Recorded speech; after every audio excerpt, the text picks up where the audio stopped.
नमस्कार. आज मी तुम्हाला जी कथा सांगणार आहे ती फक्त एका मुलाचीच कथा नाही, ती आहे संघर्षाची कथा.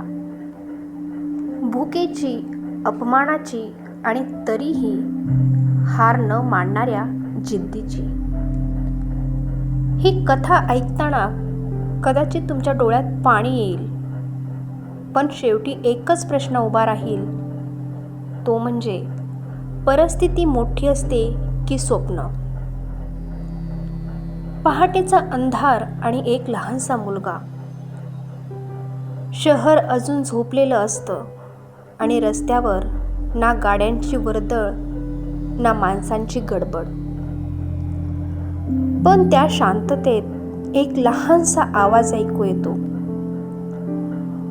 गोणी ओढत चालणाऱ्या एका लहान मुलाचा. वय अवघं 8 वर्ष.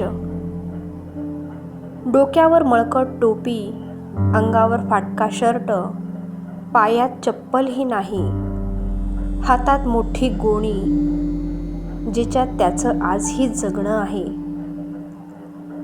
त्याचं नाव होतं अमोल. अमोलसाठी सकाळ म्हणजे शाळेची घंटा नाही, तर त्या कचऱ्याच्या डब्याचं झाकण उघडण्याचा आवाज. तो कचरा चाळतो, कागद, प्लास्टिक, लोखंड, तर कधी कधी हात कापला जातो. कधी काच टोचते, कधी कुजलेल्या अन्नाचा वास आणि डोकं फिरवतो. पण तो थांबत नाही, कारण घरी त्याची आई वाट पाहत असते. आज पोराला काही मिळालं का याचा विचार करत असते. त्याच्या आईचं नाव होतं सुमन. अशक्त शरीर, डोळ्यात कामाची चिंता, कायमची चिंता.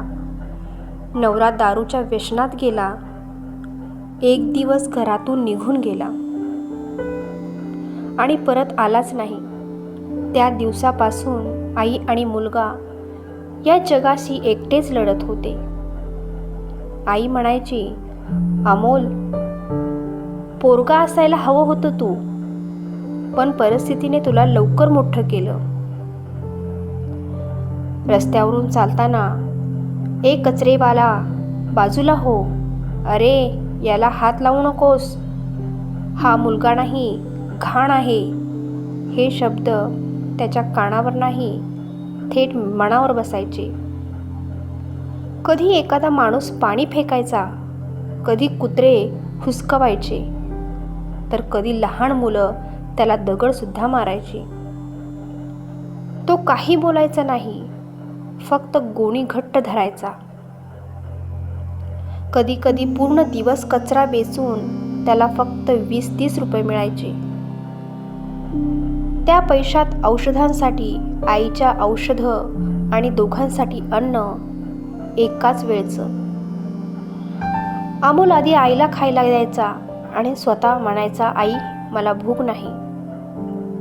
पण त्या रात्री त्याच भुकेमुळे त्याच्या पोटात कळा यायच्या. एक दिवस तो एका शाळेसमोर थांबला. आत मुलं होती, स्वच्छ कपड्यात, पाठीवर दप्तर, हसत खेळत होती. घंटा वाजली आणि अमोलचं काळीजच तिथंच थांबलं. तो कुंपणातून आत पाहत राहिला आणि मनात पहिल्यांदा एक विचार आला, मी पण इथे बसू शकतो का?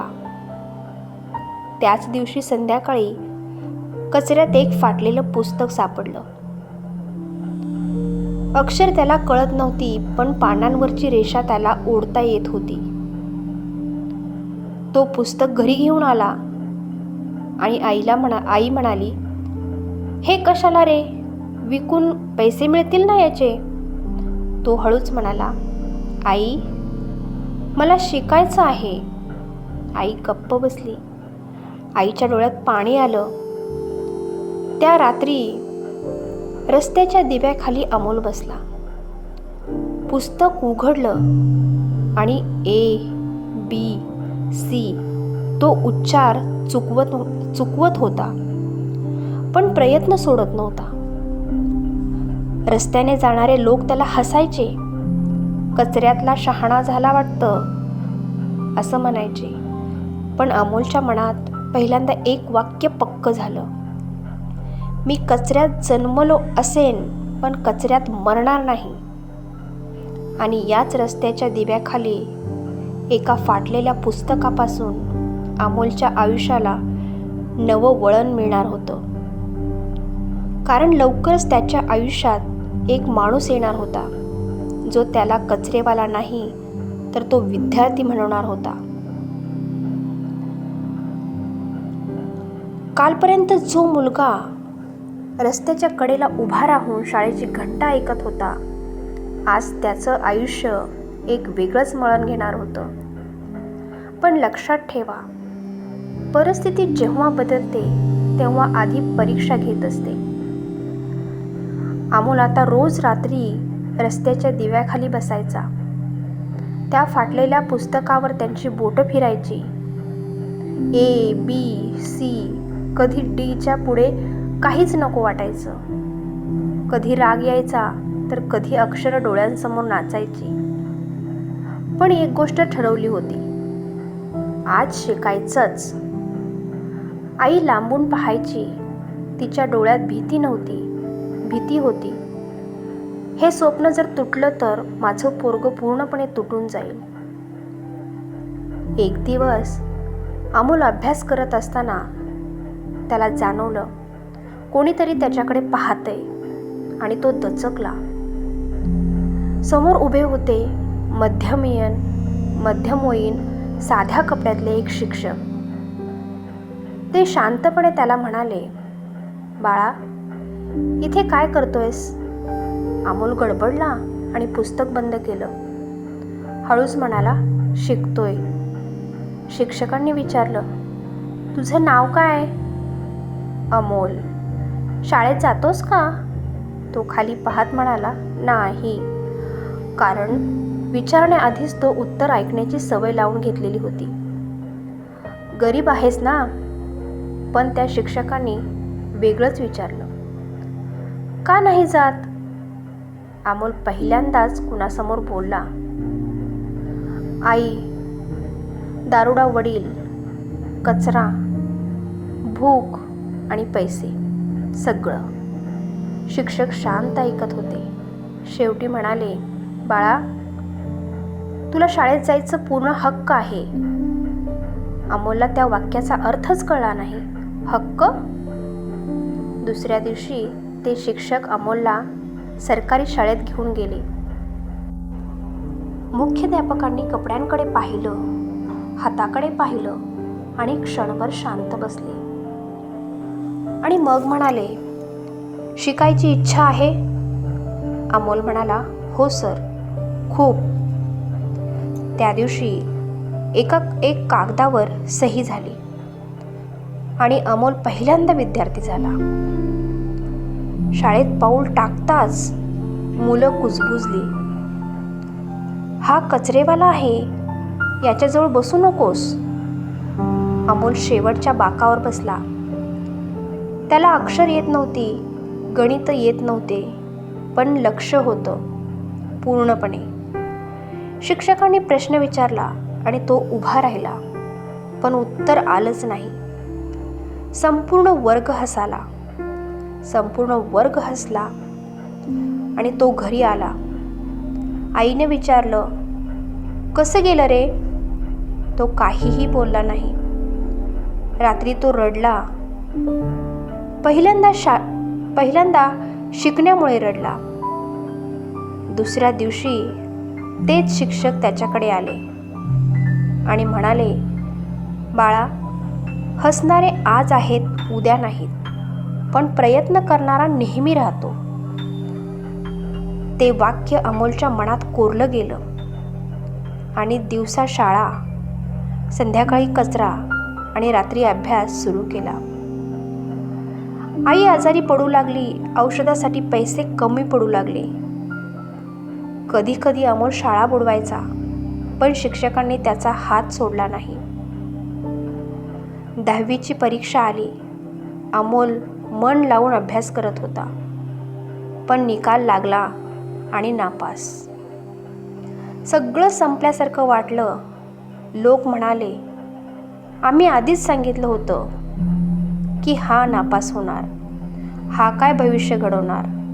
आई रडली आणि पुन्हा उभं राहिला अमोल. त्या रात्री अमोल आईच्या पायाजवळ बसला आणि म्हणाला, आई, मी हरलो नाहीये, मी पुन्हा उठणार आहे. आईने डोक्यावर हात ठेवला. तो पुन्हा अभ्यासाला लागला. यावेळी राग नव्हता मनात, फक्त निर्धार होता. पण आयुष्य इथंच थांबणार नव्हतं, कारण पुढे अमोल समोर येणार होती सगळ्यात मोठी परीक्षा. आईचं आजारपण, दारिद्र्य आणि एक नवं स्वप्न. काही स्वप्न अशी असतात ना, जी पूर्ण होण्याआधी आपली खूप परीक्षा घेतात. आणि अमोलचं स्वप्न आता त्याच वळणावर उभं होतं. 10वीचा निकाल लागला होता. कागदपत्र 2 शब्द होते. कागदपत्रावर 2 शब्द होते, ते म्हणजे नापास. ते शब्द फक्त निकालावरच नव्हते, ते अमोलच्या मनावर कोरले गेले होते. घरात शांतता होती. आई काहीच बोलली नाही. ती फक्त त्याच्याकडे पाहत होती. अमोलला वाटलं, मी आईलाच अपयशी ठरवलं. दुसऱ्या दिवशी शेजारी आले. काय झालं? पास झाला का कलेक्टर? कोणी हसत होतं, कोणी उपहास करत होतं. अमोल घराबाहेरच पडला नाही. त्याच काळात आईचं आजारपण वाढलं. खोकला, ताप, अशक्तपणा. डॉक्टर म्हणाले, वेळेत औषध घ्यावं. वेळेत औषध हवं आहे यांना, पण औषधासाठी पैसे नव्हते. अमोल परत कचरा वेचायला लागला. दिवसाला 12-14 तास काम करत होता आणि रात्री अभ्यास. एका रात्री आई म्हणाली, अमोल, तू माझ्यासाठी काम थांबव. तो दचकला. ती पुढे म्हणाली, माझ्यासाठी तू मोठा हो, तेच माझं औषध आहे. त्या रात्री अमोल खूप रडला. शाळेचे तेच शिक्षक आले. दुसऱ्या दिवशी शाळेचे तेच शिक्षक आले आणि म्हणाले, बाळा, नापास होणं म्हणजे काही लाज नाही, हार मानणं ही लाज आहे. त्यांनी पुस्तकं दिली आणि मार्गदर्शन केलं. परत नव्या जोमाने अभ्यास सुरू केला. यावेळी अमोल वेगळा होता. तो रागाने नव्हे तर समजून अभ्यास करत होता. गणितं हळूहळू कळू लागली. भाषा सोपी वाटू लागली. तो रात्री म्हणायचा, आई, आज मला हे समजलं. आई हसायची. आणि तो दिवस शेवटी आलाच आणि निकाल लागला. आणि यावेळी कागदावर वेगळे शब्द होते, ते म्हणजे प्रथम श्रेणीत उत्तीर्ण. अमोल थरथरत घरी आला. आईने निकाल पाहिला आणि पहिल्यांदा डोळ्यातून आनंद अश्रू आले. अमोलचं स्वप्न म्हणजे आता पुढचा प्रश्न होता कॉलेज. पैसे नव्हते, भय होतं, भीती होती. पण शिक्षकांनी शिष्यवृत्तीचा फॉर्म त्याला भरून दिला. अमोल कॉलेजमध्ये दाखल झाला आणि कॉलेजमधला नवा संघर्ष सुरू झाला. कॉलेज मोठं होतं. विद्यार्थी श्रीमंत होते. इंग्रजी बोलायचे. अमोल शांत राहायचा. पण अभ्यासात तो पुढे होता. ग्रंथालय त्याचं दुसरं घर बनलं होतं. आई आणि त्याचं स्वप्न त्याला पूर्ण करायचं होतं. आईची तब्येत थोडी स्थिर झाली. ती म्हणायची, माझं आयुष्य तुझ्यात आहे. आणि अमोल म्हणायचा, आई, मी तुला कलेक्टरच्या खुर्चीवर बसवेनच. पण नियतीने पुन्हा एकदा मोठा आघात ठेवला होता. कारण पुढे आईची तब्येत अचानक ढासळणार होती. अमोलचं स्वप्न डगमगणार होतं आणि UPSC नावाची सगळ्यात मोठी लढाई सुरू होणार होती. काही स्वप्न असे असतात ना, जी पूर्ण होण्याआधी आपल्याकडून सगळं काही हिरावून घेतात आणि तरीही म्हणतात, आता दाखव तू खरंच मजबूत आहेस का. अमोलचं आयुष्य आता त्याच वळणावर आलं होतं. कॉलेज सुरू असतानाच एक दिवस अमोलला फोन आला, लवकर घरी ये, आईची तब्येत फार बिघडली आहे. तो धावत घरी आला. आई पलंगावर होती. श्वास खोल जात होता. डोळे थकलेले होते आणि डॉक्टर म्हणाले, वेळ फार नाही. अमोल आईच्या हातात हात घेऊन बसला. ती हळूच म्हणाली, अमोल, माझं आयुष्य इथेच थांबते. तो रडत रडत म्हणाला, आई, असं नको गं बोलू. आणि ती हसली, मी समाधानी आहे, कारण माझं स्वप्न तुझ्या डोळ्यात जिवंत आहे. आणि त्याच रात्री आई गेली. घरात शांतता होती. अमोल एकटाच बसून होता. ना तो रडत होता, ना आवाज करत होता. फक्त तो पोकळी होता. पुढचे काही दिवस तो कॉलेजला गेला नाही. त्याचा अभ्यास बंद झाला. तो स्वतःला विचारायचा, आता कशासाठी. एका दिवशी आईचं जुने वाक्य आठवलं त्याला. माझ्यासाठी तू मोठा हो, हे वाक्य त्याला आठवलं. त्या दिवशी अमोल उठला, डोळे पुसले आणि ठरवलं, आत्ता थांबायचं नाही. UPSC नाव ऐकताच लोक हसले. हे आपल्या लोकांसाठी नाही, अमोलने ऐकलं आणि दुर्लक्ष केलं. तो ग्रंथालयात शिरला आणि दिवस रात्र अभ्यास करत. पहिला प्रयत्न नापास, दुसरा प्रयत्न नापास, तिसरा प्रयत्न सुद्धा नापास.